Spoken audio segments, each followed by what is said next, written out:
So, tinatamad ka magdala ng power bank kasi yung budget phone mo is may kalakihan na. So, budget phone ba to? So, ang maganda sana, meron kang budget phone, tas malaki yung battery para hindi ka magdala ng power bank, para hindi dalawin-dala mo. Tingnan mo yan, no? Dalawin-dala mo, lagyan mo sa bulsa malaki. Or kahit sa bag, mabigat din yan. So, meron bang budget phone na may kalakihan, maganda camera, may laser autofocus, maganda itsura. Maganda may itsura nito. Pero, mura lang, tapos malaki yung battery, enough para hindi ka na magdala ng power bank. So, alam ng Asus yun, so they came up with this, the Zenfone Max, which is essentially the Zenfone 2 laser na 5-inch, pero ang battery niya is 5,000 mAh, so baka hindi mo na kailangan ng power bank. Titignan natin ito ngayon. Ang bilis lang. Dito full review. Nag-start na ako mag-install ng apps, pero hindi ko pa natetest lahat. Look at that. Ang ganda, oh. Full leather back. Ang ganda na itsura, oh. 5,000 mAh yung battery. HD lang yung screen. Hindi siya full HD.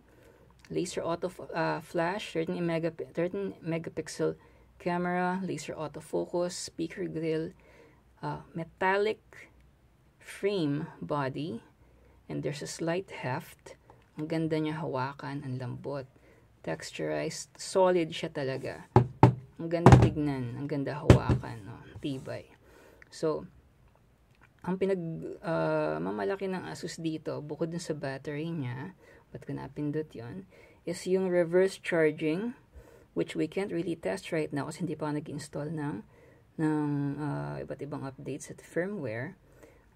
What that's supposed to do is, punta tayong power management, yun na, reverse charging. Essentially, kakabit mo yung, tingnan natin yung laman ng box, ha? Para wala na yan, out of the way na. Earphones with ear tips na sobra. Charging cable, standard charger. Balik lang natin yan, baka nagsabi, hindi mo na akong basura dito. Anyway, binuksan natin yung box para dito.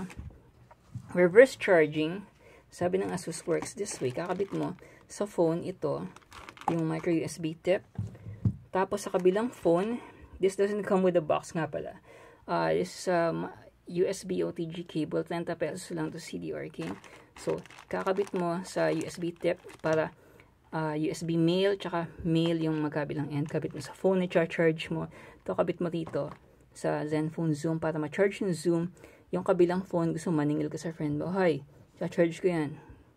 Bayaran mo ako. So anyway, this is a quick look of the Zenfone Max.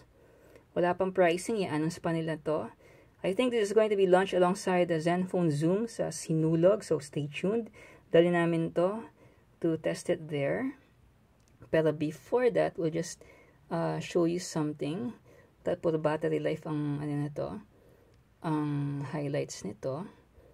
1 day 16 hours left approximately, but we're going to check yung power management, power saver.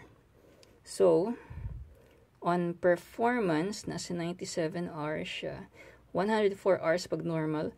Power saving 182, palaki ng palaki habang wala masyadong kumakain ng battery, so hindi na masama. Ang haba-haba ng battery life nito. Sa Zenfone Selfie na 300 mAh, nakaka 14-15 hours ako doon.